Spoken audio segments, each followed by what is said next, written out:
जय भीम दोस्तों, मैं रजत मौर्य आप सभी का स्वागत करता हूं बहुजन साहित्य के इस विशेष कार्यक्रम किताब पर चर्चा में, जहां हम चर्चा करते हैं बहुजन लेखकों द्वारा लिखी गई किताबें और बहुजन मुद्दों पर केंद्रित किताबों पर।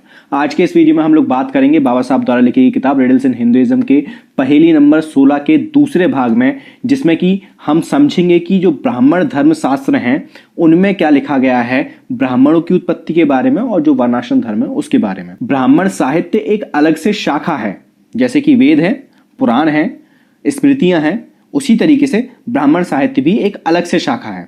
उसमें क्या लिखा है इसके बारे में हम समझने की कोशिश करेंगे। अगर आप लोगों ने इस किताब पर पुराने वीडियोस नहीं देखे हैं, तकरीबन 29 वीडियो मैं अपलोड कर चुका हूं, प्रॉपर अलग से एक सीरीज बना दी है, तो जाकर उनको देखिए। और अगर आप लोग बहुजन साहित्य की आर्थिक मदद करना चाहते हैं, जो कि इस वक्त बेहद ज्यादा जरूरी है, तो यहाँ स्क्रीन पर मेरे अकाउंट डिटेल आपको शो हो रहे होंगे, उसके माध्यम से आप जितनी चाहें उतनी समर्थन राशि हमें भेज सकते हैं। चैनल पर नए हैं तो चैनल को सब्सक्राइब कर लीजिए, पुराने वीडियोस भी जाकर देखिए और बिल्कुल भी स्किप मत कीजिएगा, आखिरी तक देखिएगा। स्किप करेंगे तो आपको कुछ समझ में नहीं आएगा, टाइम वेस्ट होगा। अगर स्किप करना है तो देखिए मत, फालतू टाइम वेस्ट क्यों करना। इस किताब के पेज नंबर 189 पर डॉक्टर अंबेडकर लिखते हैं, अब हम ब्राह्मण साहित्य पर आते हैं और देखते हैं कि इस बारे में वे क्या कहते हैं। शतपथ ब्राह्मण की व्याख्या इस प्रकार है, प्रजापति ने भू जपते हुए पृथ्वी बनाई, भुवः के साथ वायु बनाई, स्वाहा के साथ आकाश बनाया, ब्रह्मांड का इस संसार से सह अस्तित्व है, अग्नि सर्वत्र व्याप्त है, भू कहकर प्रजापति ने ब्राह्मण उत्पन्न किए, भूवः कहकर क्षत्रिय, स्वाहा से वैश्य, वैश्य यानी वैश्य बनाया, अग्नि सर्वत्र व्याप्त है, भू कहकर प्रजापति ने स्वयं को उत्पन्न किया, भवु कहकर संतति रची, स्वाहा से पशु उत्पन्न किए, यह विश्व स्व संतति और पशु है, अग्नि सर्वत्र व्याप्त है। कहां लिखा है ये लिखा है शतपथ ब्राह्मण में। टेक्निकली अगर सोचा जाए, समझा जाए, रैशनल माइंड को हम इस्तेमाल करें, साइंस को हम यूज करें, जो कि हम लोग तो हम इतना दोगले समाज है ना, इतना दोगला समाज है जो इंसान जो है वो, हम हर जगह साइंस को यूज करते हैं, खाना पीना ओढ़ना पहनना हर जगह साइंस को इस्तेमाल करते हैं, लेकिन जब धर्म की बात आती है तो हमारे आंखों को मोतियाबिंद हो जाता है, हमारी समझ को लकवा मार जाता है और हम आंख पर पट्टी बांधकर सारी चीजें कर रहे होते हैं। प्रैक्टिकली पॉसिबल है भू भव स्वाहा कहकर पूरी पृथ्वी का, पूरे ब्रह्मांड का संरचना हो जाए, जातियां जो वर्णाश्रम धर्म है जिसमें ब्राह्मण क्षत्रिय वैश्य है वो बन जाए, टेक्निकली पॉसिबल ही नहीं है, लेकिन जो ब्राह्मण धर्म शास्त्र हैं उनके हिसाब से पॉसिबल है। शतपथ ब्राह्मण की एक अन्य व्याख्या है, यह निम्नांकित है।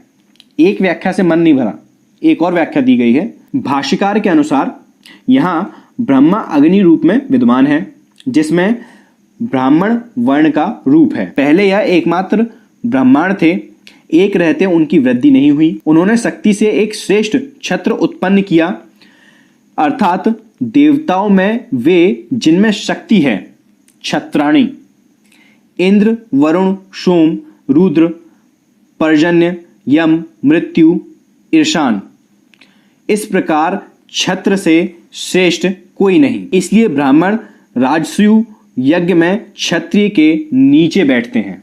मतलब ब्राह्मण धर्मशास्त्र में लिखा है कि क्षत्रिय से ऊपर कोई नहीं, इसीलिए राजसु जो यज्ञ होता है उसमें ब्राह्मण क्षत्रियों के नीचे बैठते हैं।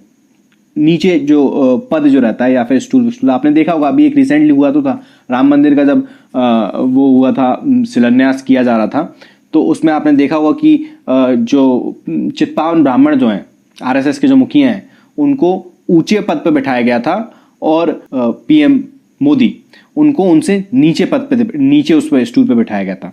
उसको क्या बोलते हैं मुझे याद नहीं आ रहा नाम, आप लोगों को पता होगा, लकड़ी का रहता है, उसके ऊपर क्या रहता है, जो भी रहता होगा, लेकिन हाइट में उनका अंतर था, यानी कि हाइट में अंतर था, यानी पद में अंतर था। तो ये आप शायद इसको कोरिलेट करके समझ सकते हो। इस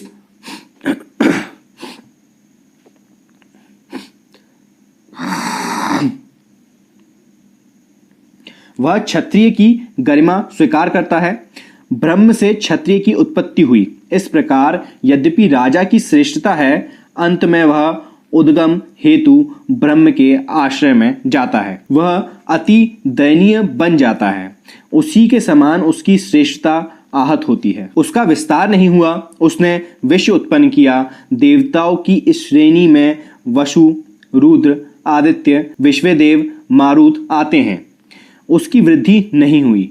उसने शूद्र वन पशुन उत्पन्न किया, यह पृथ्वी पशुन है, यानी कि पृथ्वी शूद्र है और ये सब तो उनको माता कहते हैं। क्या ही लॉजिक है। उसकी वृद्धि नहीं हुई। उसने शक्ति के एक विलक्षण रूप उत्पन्न किया, न्याय धर्म, यह शासक है, छत्र अर्थात न्याय। इस प्रकार न्याय से श्रेष्ठ कुछ नहीं, इसलिए निर्बलों को न्याय के माध्यम से सशक्तों से त्राण मिलता है, जैसे एक राजा से। यह न्याय सत्य है। परिणाम स्वरूप ऐसे व्यक्ति के विषय में वे कहते हैं, यह सत्य बोलता है, क्योंकि उसमें दोनों गुण हैं, ये ब्रह्म, क्षत्र, वैश्य और शूद्र है। अग्नि के माध्यम से देवताओं ने वह ब्रह्म बन जाता है, मनुष्यों में ब्राह्मण, देवी क्षत्र के माध्यम से मनुष्य क्षत्रिय, देवी वैश्य से मनुष्य वैश्य, देवी शूद्र के माध्यम से मनुष्य शूद्र बन जाता है। अब वह देवों में अग्नि और मनुष्यों में ब्राह्मण हैं और वे वास के इच्छुक हैं। जो ब्राह्मण धर्मसूत्र है उसमें जो शतपथ ब्राह्मण धर्मसूत्र है उसी के अंदर आपको दो अलग अलग डेफिनेशन मिल गई। अब हम देखते हैं तैत्तिरीय ब्राह्मण के अंदर। तैत्तिरीय ब्राह्मण धर्मसूत्र के अंदर तीन अलग अलग तरह की डेफिनेशन है, उसको हम समझ लेते हैं। तैत्तिरीय ब्राह्मण में तीन व्याख्याएं हैं।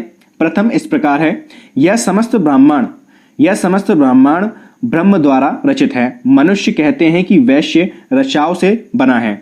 वे कहते हैं यजुर्वेद के गर्भ से क्षत्रिय उत्पन्न हुआ, सामवेद से ब्राह्मण प्रकट हुआ। यह शब्द प्राचीनों को कहा था। यह हो गई पहली व्याख्या, मतलब वैश्य ऋचाव से बने हैं, है ना, क्षत्रिय यजुर्वेद से, और जो सामवेद से ब्राह्मण प्रकट हुए हैं।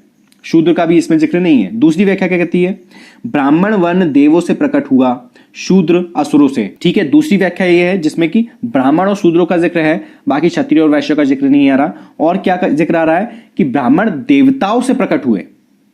ऊपर हमने देखा कि अलग ही तरीके का कुछ राग आलापा जा रहा था। फिर हम देखते हैं तीसरी व्याख्या। तीसरी व्याख्या में क्या है, वह शुष्क भोजन से स्वेच्छा से दुग्ध की आहुति देते हैं। दुग्ध यानी दूध। शूद्र दूध की आहुति न दें, क्योंकि शूद्र असत में जन्मा है। वे कहते हैं कि जब शूद्र दूध चढ़ाता है तो वह आहुति नहीं होती। शूद्र अग्निहोत्र में दूध से आहुति न दें, क्योंकि वे इसे शुद्ध नहीं करते। जब उसे छान लिया जाए तब वह आहुति दें। इन ब्राह्मण ग्रंथों के साक्ष्य को देखें, वे पुरुष सूक्त का कहां तक अनुमोदन करते हैं। उनमें से कोई भी नहीं करता। तो इस चीज को आप मेरे ख्याल से समझ पाए होंगे कि कितने सारे अंतर्विरोध इनके अंदर ही चल रहे हैं। एक ही धर्म सूत्र के अंदर तीन तीन व्याख्याएं हैं, एक ही धर्म सूत्र के अंदर दो दो व्याख्याएं हैं। तो पांच व्याख्याएं तो ब्राह्मण धर्म सूत्रों के अंदर से ही डॉक्टर अंबेडकर ने इसमें लिख के दे दी। पांच व्याख्याएं अलग अलग तरह की, एक ही व्याख्या नहीं है, अलग अलग तरह की। और इन ब्राह्मण धर्म सूत्रों का कोई भी ताल्लुक जो पुरुष सूक्त है उसका नहीं मिलता है ना। तो यहां पर हम देखते हैं कितने सारे इनके अंदर अंतरकलह चल रहा है, समस्याएं हैं। ये खुद ही आपस में एक चीज के ऊपर सेटल नहीं हो पा रहे हैं, एक चीज को मान्यता नहीं दे पा रहे हैं। और फिर ये बात करते हैं कि हमारा जो धर्म है वो कितना विशाल, कितना पौराणिक है। ऐसा ही है। मैं अपने मन से कुछ नहीं कहता, आप लोगों को पता है, जो मेरे पास रेफरेंस है मैं केवल उतनी बात करता हूं, घुमा फिरा कर बात करने की मेरी आदत है नहीं। उम्मीद करता हूं कि इस वीडियो से आप लोगों को कुछ ना कुछ सीखने को, समझने को जरूर मिला होगा। मैं रजत मौर्य मिलता हूं आपसे अगले वीडियो में फिर किसी किताब के साथ। तब तक अपना और अपनों का ध्यान रखें, पढ़ने की आदत को विकसित करें, क्योंकि पढ़ेगा इंडिया तभी तो बढ़ेगा इंडिया। जय भीम, जय भारत, जय संविधान, जय जोहार।